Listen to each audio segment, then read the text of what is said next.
Series. Today we're going to be discussing Chapter 13 reorganizations and doing a very high overview of the process.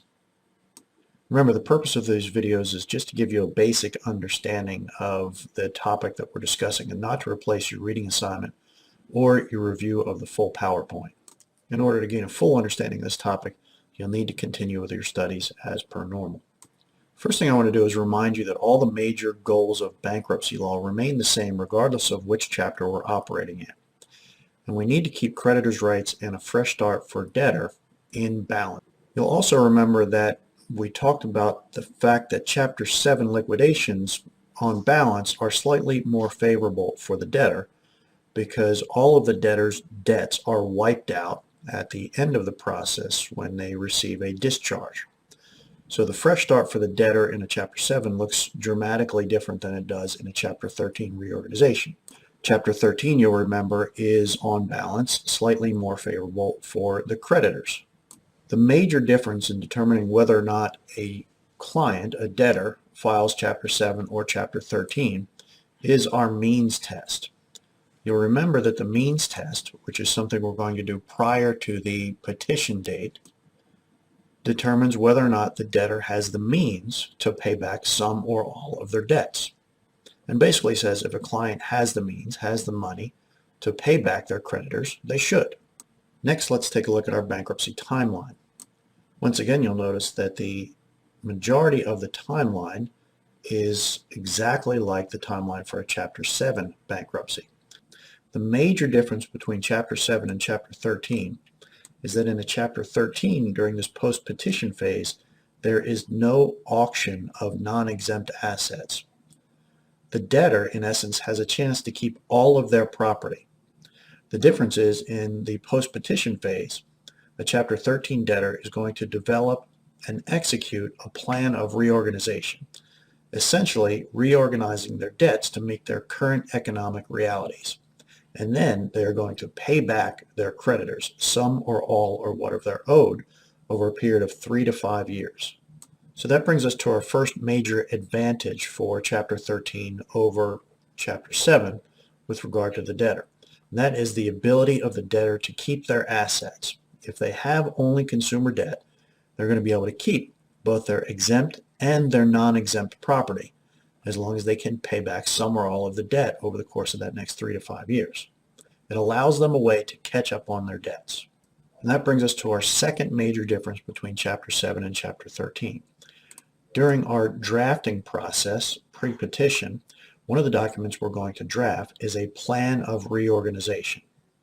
In its simplest form, the plan of reorganization is a repayment plan which the debtor must follow and allows for payments to be made to the creditors according to their rank. You may remember that through the claims process, during which creditors' claims are allowed or disallowed, creditors' claims are put into one of two categories. Those categories are secured claims and unsecured claims. And remember that unsecured is further subcategorized into priority and non-priority. So again, the repayment plan allows for payments to be made to creditors according to that rank we just talked about. In the plan of reorganization, secured creditors, those at the very top of that food chain, must be paid in full by the end of the plan. All arrearages must also be taken care of. Next in line is priority unsecured creditors. Remember that these are the 10 or 11 categories of creditors that are listed in the bankruptcy code. Examples of priority unsecured creditors include government tax obligations, alimony, child support, federal student loans, and claims of that nature. Remember that priority unsecured creditors must be paid back. These debts are not dischargeable in bankruptcy, and therefore the plan of reorganization, the repayment plan, must show how the debtor can pay back the creditor over the 3 to 5 year course of the plan.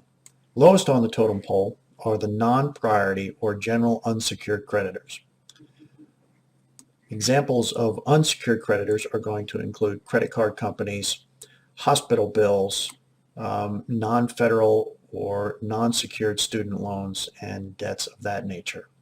So the question you're probably asking at this point is if the debtor couldn't pay their bills prior to the Chapter 13 petition, how are they going to pay them after the Chapter 13 petition? Remember, we described the Chapter 13 process as a reorganization of debts to meet current economic realities. In the bankruptcy courts, the bankruptcy process provides some very powerful tools in order to effectuate that reorganization. The first of which is called a cram down. Almost all debts that are part of the bankruptcy process are subject to this cram down power. The one exception is mortgage loans. Mortgages on your home cannot be crammed down in this nature. In a nutshell, what the cram down power allows a court to do is restructure a loan to current market value. In order to explain the cram down power, let's go back and take a look at our negative equity example in a car. In this example, our client had a loan amount of $13,500 for a car with a fair market value of $10,000.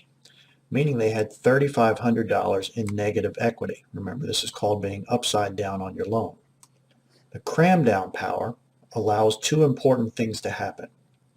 First, the loan amount is reduced to the fair market value of the vehicle. And second, the payment terms are extended to the length of the repayment plan, 3 to 5 years. Both of those actions have the effect of reducing the monthly payment that the debtor is going to make. In addition, in some cases, a bankruptcy judge can also lower the interest rate. So again, that cram down power is allowing the judge to restructure the debts in order to meet current economic realities. So in essence, the net effect of the cram down power is to reduce monthly payments to meet current economic realities. Let's take a look at a graphic representation. For instance, if our client has $1,000 in income coming in each month and $1,500 in debt payments, that leaves them with a $500 shortage each month. With the cram down power, the court can reduce those monthly debts to leave the debtor with a positive number left over at the end of the month. If the debtor's repayment plan does not show repayment of all necessary creditors over that 3 to 5 year period, the plan can be rejected by the court. So let's circle back and take a look at how creditors are going to be treated under an approved plan. Secured creditors are going to be repaid in full, albeit at a reduced level. Remember, in our negative equity example, the creditors were originally going to get paid back $13,500. The cram down is going to make that amount $10,000.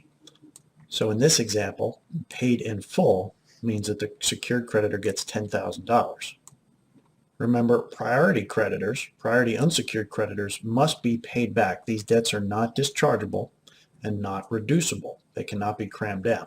So over the course of the repayment plan, the 3 to 5 years, priority creditors must be paid back in full in order for a plan to be approved. Again, there is no way to cram down or reduce the amount that priority unsecured creditors are paid. At the bottom of the list are non-priority or general unsecured creditors. Again, these are credit cards, hospital bills, and debts of that nature. These folks are probably going to get pennies on the dollar, if anything. There's a very specific calculation that determines how much non-priority unsecured creditors get, which is beyond the scope of this video. However, I can tell you that very generally speaking, the amount that those unsecured creditors are going to receive is going to be based on how the repayment plan looks and how much disposable income the debtor has at the end of the month. If the debtor follows the repayment plan throughout the 3 to 5 years, at the end of the repayment plan, all of the debts that have not been paid, the cram down debts, will be discharged. That is a brief overview of a Chapter 13 reorganization. As always, if you have any questions, don't hesitate to reach out.